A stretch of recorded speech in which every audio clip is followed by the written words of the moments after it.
Faça parte da família Clube de Arte.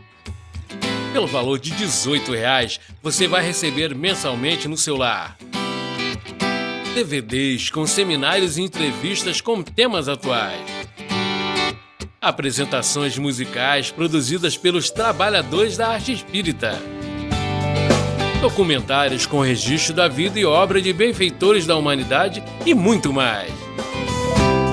Associe-se agora e, além do brinde do mês, você vai receber gratuitamente um brinde extra, o DVD Peixotinho, o documentário sobre a vida e obra do médium das materializações luminosas.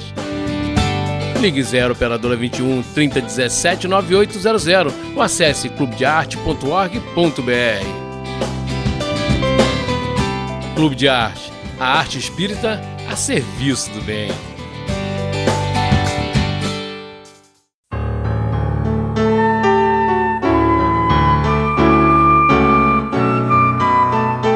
O Despertar Espírita está no ar, o seu momento de paz e reflexão, um olhar atento sobre temas da atualidade que interferem na nossa vida. Um estudo dos conceitos fundamentais da doutrina espírita.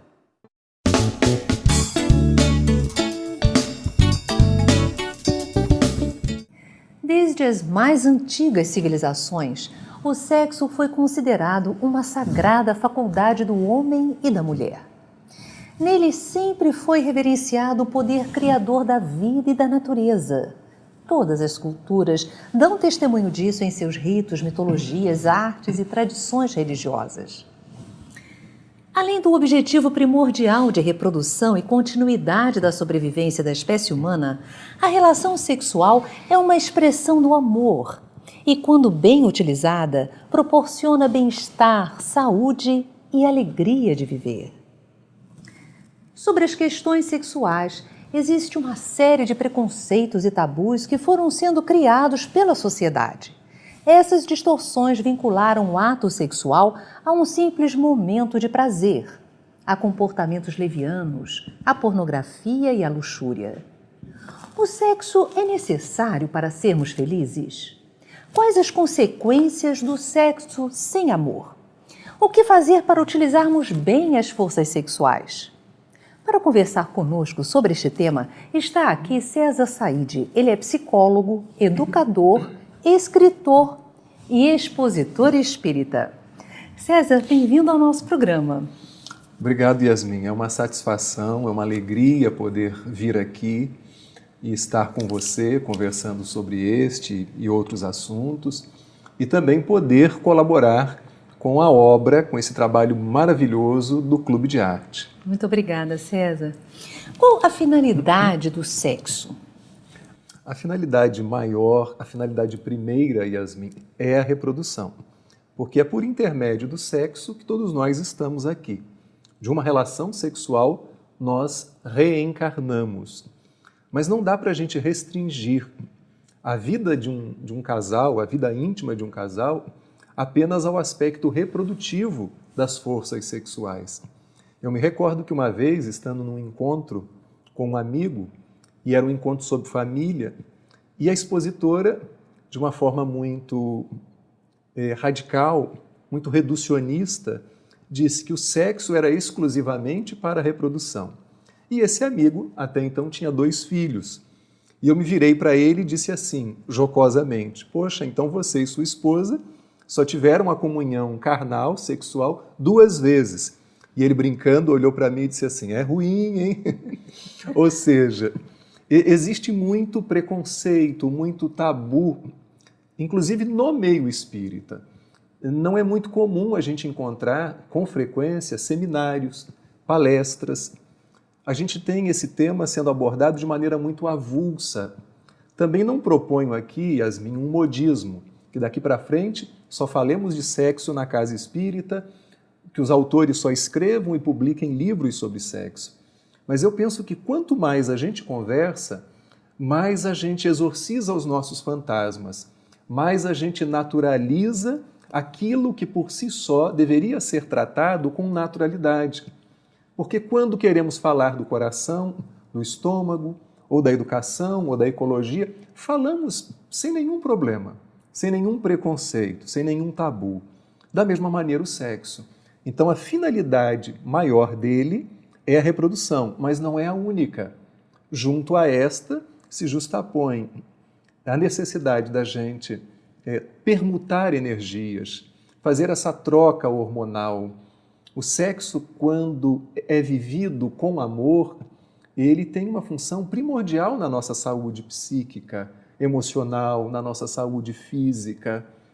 Então, a esta finalidade primeira se justapõem outras finalidades importantes. O Espírito Emmanuel, através da psicografia de Chico Xavier, no livro Vida e Sexo, fala que todos nós encarnamos com uma certa carga erótica. Fala-nos um pouquinho sobre isso. Todos nós temos uma energia que Freud e Jung trabalharam cada qual de maneira distinta. Freud, o médico neurologista, Jung, o médico psiquiatra, mas todos dois se interessaram pelos fenômenos do comportamento humano, pelo funcionamento da mente humana. E Jung vai chamar essa energia sexual, essa carga erótica de libido. Mas diferentemente de Freud, que vai associar a libido exclusivamente a sexo, com todas as suas variantes e com tudo aquilo que dá para a gente pensar quando ouvimos ou pronunciamos a palavra sexo, Jung não. Jung já vai dizer que a libido é uma energia psíquica, o que se aproxima muito mais do conceito espírita, Yasmin. Então, se é uma energia psíquica, no momento em que eu estou trabalhando, praticando esportes, escrevendo, pintando, esculpindo, educando os meus filhos, em horas de lazer, essa energia psíquica está sendo movimentada. Então não é uma energia que a gente deva restringi-la única e exclusivamente ao ato sexual. No ato sexual, essa energia psíquica também está presente. Mas numa visão freudiana, a gente poderia dizer que a visão fica mais restrita. Numa visão junguiana e numa visão espírita, o leque se abre para uma série de outras possibilidades de interpretação desta carga erótica, que poderíamos entender como energia psíquica. Todos nós nos reencarnamos com essa energia psíquica. Então essa energia seria eminentemente criadora, não apenas de corpos físicos, mas também de obras, enfim. Perfeitamente, perfeitamente. E alguns utilizarão essa energia para o bem, outros para o mal. Outros de uma forma disciplinada, outros de maneira indisciplinada. A gente vai ver também que a falta de entendimento da presença dessa energia em nós também é a causa de inúmeros distúrbios. Ou seja, não é a presença dessa energia criadora que gera os distúrbios, mas é a maneira como a gente processa e lida com a presença dessa energia criadora em nós. Muito interessante. O que nós podemos falar do sexo sem amor, do sexo por sexo? Não dá também para a gente ter uma visão muito idílica, muito fantasiosa, a ponto de defender que todas as nossas relações sexuais com o parceiro ou com a parceira, independente daquilo que tenhamos escolhido para a nossa vida, que todas elas, em todos os instantes, estejam carregadas de um sentimento, de um romantismo, de um amor extremado. É evidente que ao longo do relacionamento de um casal, assim como existem momentos que a gente está muito mais propenso a dialogar, temos assuntos em comum, estamos mais propensos a falar dos filhos, existem outros instantes que a gente pode falar da nossa relação sexual, do que está bom, do que está funcionando bem, do que não está funcionando bem, embora não seja muito comum os casais se abrirem a esse ponto. As coisas normalmente ficam meio que subentendidas, Yasmin. E às vezes em casais que já têm uma comunhão sexual de muitos anos. Uma vez uma senhora me disse no consultório: o meu marido só é carinhoso na hora do ato sexual. Fora disso, ele é um homem seco, ele é um homem rude, mas na hora do ato sexual ele se reveste de um carinho intenso. E eu parei para pensar, por que nós homens, muitas das vezes, somos assim? na hora em que o nosso apetite sexual, a nossa libido está acesa, cercamos a companheira de carinho, de mimos, nos tornamos mais educados, mais corteses, mas, no entanto, no dia a dia, isso parece se escassear. Então, na verdade, a gente vai ter momentos em que a gente vai fazer sexo com amor fenomenal e outros instantes em que a gente vai fazer sexo e esse amor, não que ele vai estar ausente, mas da maneira como a gente fantasia e pinta na nossa cabeça, dificilmente. Porque há um sexo na minha cabeça e há um outro na cabeça da minha parceira. Tentar encontrar um denominador comum entre aquilo que é típico da psicologia masculina e aquilo que é típico da psicologia feminina não é uma coisa muito fácil, Yasmin. Muitos homens se casam exclusivamente porque querem uma parceira para o sexo. Muitas mulheres se casam porque querem prioritariamente tornarem-se mães. Aí elas têm os filhos. A prioridade dele não era o filho, era a esposa. Olha a dificuldade em ajustar. Se a prioridade dos dois era o casamento e não eram os filhos, e vêm os filhos, existe outra dificuldade para ajuste. Se a prioridade de ambos era os filhos e não o casamento, então essa relação vai se tornar uma relação muito mais fraterna do que propriamente uma relação matrimonial. Então, o ideal é que haja amor, o ideal é que haja afeto, mas não dá para a gente querer padronizar, dizendo que o sexo só será bom se em todas as vezes que o casal se reunir na intimidade do quarto, do lugar onde eles, enfim, se procurem, que exista um amor imenso, mas que exista amor, que exista sentimento. Mas não dá para a gente padronizar. Cada casal tem uma vida própria, um ritmo próprio. Para você ter uma ideia, uma vez um amigo me disse assim: um casal que não tenha pelo menos 3 relações sexuais por semana, com certeza esse casamento está em crise. E eu, então, perplexo, perguntei para ele: mas de onde é que você tirou isso? Onde é que você leu isso? Porque isso não está escrito em lugar nenhum, pelo menos que eu tenha tido acesso. Esse casal pode se procurar com menos frequência ou até com mais frequência e viverem perfeitamente bem um com o outro. E quando os filhos nascem, como querer que a parceira esteja disponível para 3 vezes na semana ter a comunhão sexual com esse homem?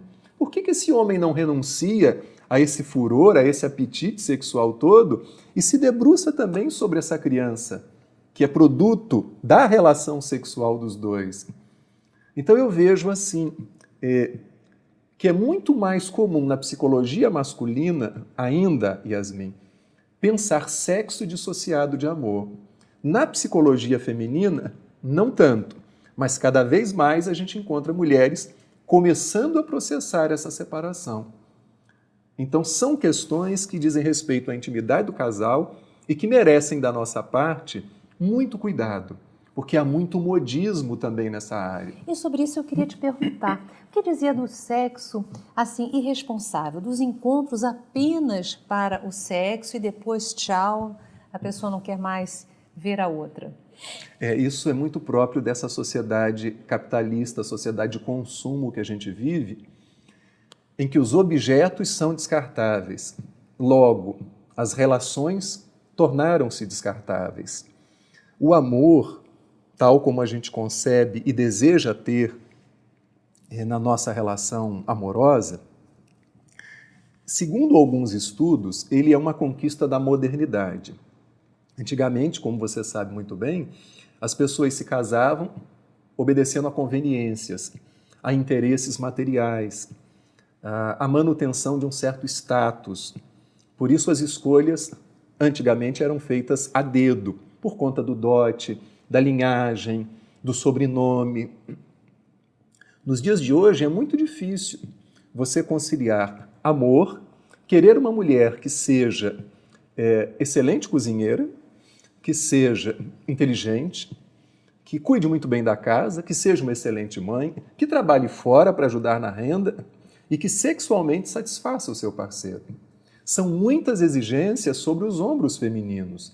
Da mesma forma, é muito difícil encontrar um homem que seja bom pai, que tenha uma alma feminina, que seja doce e delicado. Que compreenda a mulher. Exatamente, que seja um príncipe. Na maioria das vezes a gente se depara com a bruxa e com o sapo. E o grande desafio é tentar resgatar o que existe de fada e de princesa nessa bruxa e o que existe de príncipe nesse sapo, né? Porque igual a história do sujeito que vivia procurando a mulher perfeita. Anos depois, reunidos numa confraria com os amigos, todos casados, menos ele. E aí, rapaz? Você não vivia procurando a mulher perfeita? Vivia. E a encontrou? Encontrei. E por que não se casou com ela? Porque ela também procurava um homem perfeito. Então, essas relações transitórias, rápidas e descartáveis, Yasmin, podem trazer consequências muito ruins para quem se permite, no sentido de que, não havendo nenhum afeto, é o sexo pelo sexo, a gente está sujeito a contrair doenças. Do ponto de vista psíquico e emocional, a gente não sabe se para o outro ou para a outra também está sendo apenas o sexo pelo sexo. Se aquele coração não está envolvido ou não se envolveu afetivamente conosco. Então eu penso que isso vai nos colocando muito mais na conta de seres ainda animalizados, primitivos, onde o instinto predomina sobre a emoção, sobre o sentimento, sobre a razão. Agora, na intimidade de um casal, isso vai dizer respeito somente aos dois, né? Hoje em dia, existe muito apelo ao sexo. Então, são sites, revistas pornográficas, DVDs sobre o assunto. Isso acaba estimulando muito a pessoa. O que a gente pode falar desse ato sexual solitário? O ato sexual solitário. Existem tabus, e aí a gente tem que abrir o leque em torno do ato sexual solitário. Porque a gente vai caminhar desde uma normalidade, de uma descoberta do próprio corpo, tanto da parte do menino como da menina, em que esse menino começa a se tocar, e esta menina também. E a gente fala muito pouco da masturbação feminina, quando a menina se toca, a menina também está descobrindo o corpo dela, a semelhança do menino. Então, esse ato solitário de se tocar, de se descobrir, faz parte do processo de desenvolvimento psicossocial da criança e do adolescente. Mas uma pessoa que só encontre satisfação de forma solitária, a gente precisa investigar, Yasmin, porque isso pode estar raiando para uma patologia. E assim como nós temos inúmeras doenças que afetam o nosso corpo, existem as doenças que afetam o nosso psiquismo também. Uma coisa é a criatura não conseguir se relacionar com a outra. Ela fica então diante da tela do computador, ela usa um vídeo pornô ou um canal por assinatura que fale de sexo da maneira mais grotesca, e ela encontra satisfação nisso. O sexo é algo para ser vivido na comunhão, na relação com alguém, né? E quando falamos de sexo, voltando à sua primeira pergunta, estamos falando de afeto, de carinho. Para mim, em particular, a boa parte dos problemas do sexo, aquilo que está na raiz, na matriz que gera esses problemas, chama-se afeto, Yasmin. Um afeto por si, um afeto que não recebeu, um afeto que não deu, sentimentos que não foram permutados. Então, a gente precisa investigar nesse prazer solitário como são as relações afetivas dessa criatura. Porque o sexo é uma coisa tão boa, que foi Deus que colocou isso em nós, para ser vivido com prazer, com responsabilidade. Perguntaram uma vez, e aí eu vou ilustrando com algumas histórias, para o Chico Xavier. Um jovem perguntou: Chico, o que você acha do sexo antes do casamento? E ele respondeu com a sabedoria que lhe era peculiar: meu filho, sem amor, nem antes nem depois. Não disse para o jovem, faça antes ou faça depois, mas deu para ele uma diretriz, o amor. Então é preciso que neste sexo solitário a gente pare para pensar: estou me amando?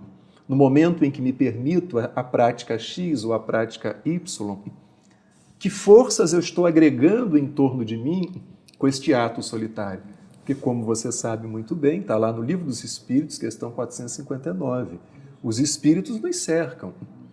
Claro que a gente não tem que fazer sexo com essa neura, porque senão todo mundo vai ficar assustado, ninguém mais vai se permitir a intimidade sexual, seja ela solitária, seja ela com um parceiro ou uma parceira. Mas a todo momento, com o que a gente pensa, sente, fala e faz, a gente atrai energias similares e espíritos que vibram na mesma faixa. O que você diria para o jovem? Além do que o Chico falou para aquele que fez essa pergunta e foi uma resposta fantástica, né? Eu diria para o jovem, descubra seu corpo, descubra a sua sexualidade, lendo, perguntando, buscando informações bem fundamentadas, que não estão necessariamente na internet. A gente vai encontrar sites altamente esclarecedores e sites que ajudam completamente a desvirtuar a cabeça do jovem e da criança. Converse com pessoas que sejam para você referências positivas nessa área.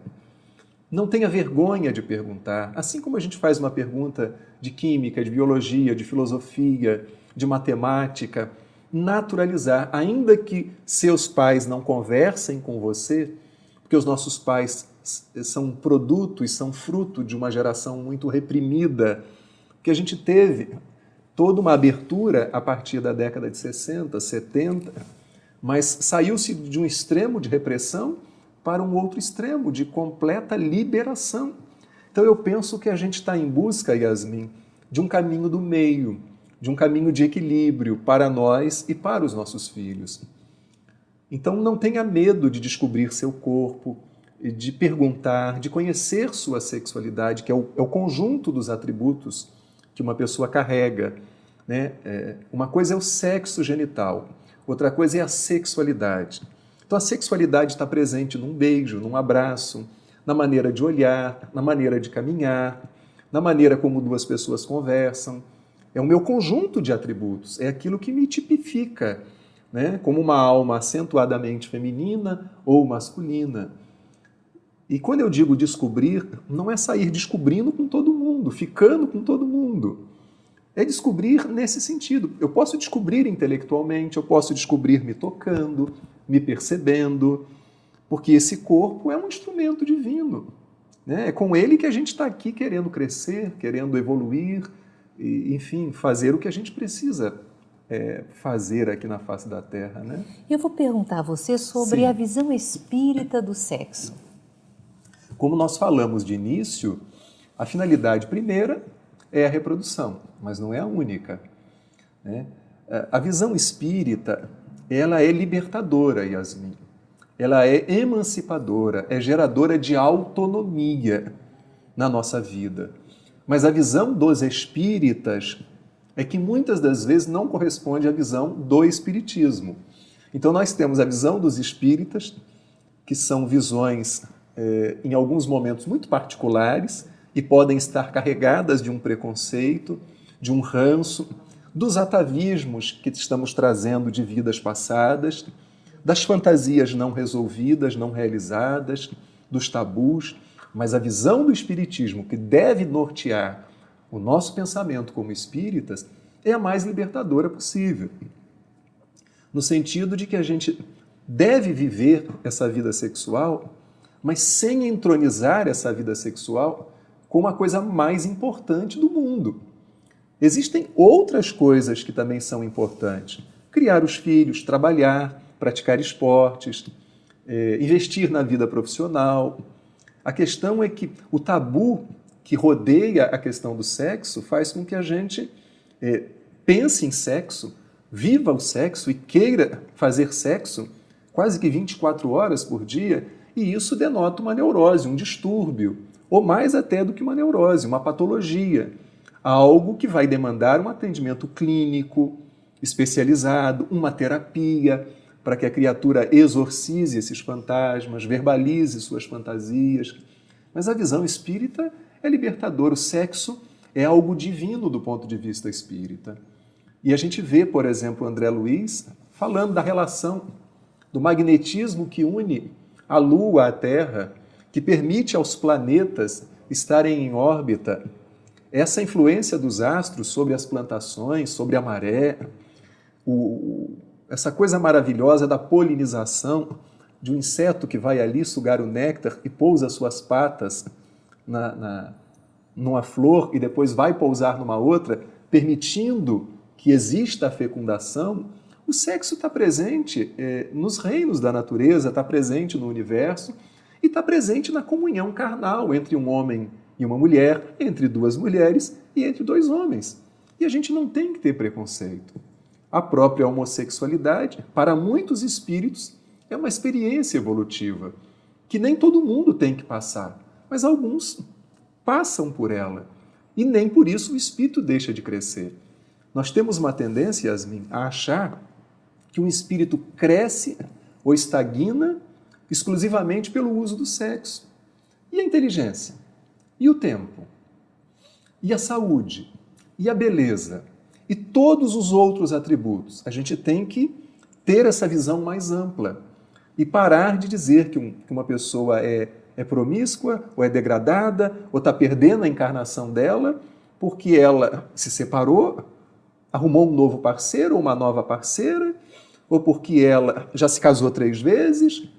Parece que a gente tem uma pseudo-facilidade de entrar no coração das pessoas e estabelecer uma sentença para a vida delas. E em matéria de sexo, Emmanuel, no livro Vida e Sexo, é muito claro que nenhum de nós aponte o dedo para ninguém, porque nós temos o telhado de vidro, Yasmin. Podemos não fazer nada de absurdo nesse momento, mas não sabemos do nosso futuro, do dia de amanhã, e nem como foi o nosso passado. Eu pediria, César, que você desse as suas palavras finais, focando em como nós podemos fazer para aproveitar bem a nossa vida na Terra. Acima de tudo, amar. Amar de forma ampla e restrita. Amar os animais, amar as plantas, amar a natureza, amar o céu, amar o sol, amar as estrelas. E quando eu falo de amar, não falo de um amor idealizado, falo do amor possível, de ser sentido, de ser verbalizado, ou de ser cultivado com o nosso silêncio interior. Mas amarmos sim uma mulher, amarmos um homem, amarmos uma criança, um idoso, um portador de necessidades especiais. Se eu sou médico, que eu ame os meus pacientes. Se eu sou professor, que eu ame os meus alunos. Se eu sou um pregador religioso, que eu ame os meus ouvintes. Que a gente ame, porque é pelo amor que a gente vai conquistar a nossa alforria espiritual. E tendo o amor como o nosso norte, a nossa bússola, Yasmin, com certeza, independente do que a gente se permita na área do sexo, a gente vai estar vivendo isso de forma divina. A gente vai estar sublimando as nossas melhores energias. No trabalho, independente da profissão, em qualquer lugar, com amor, a gente está bem situado. Como dizem os jovens, a gente está bem na fita.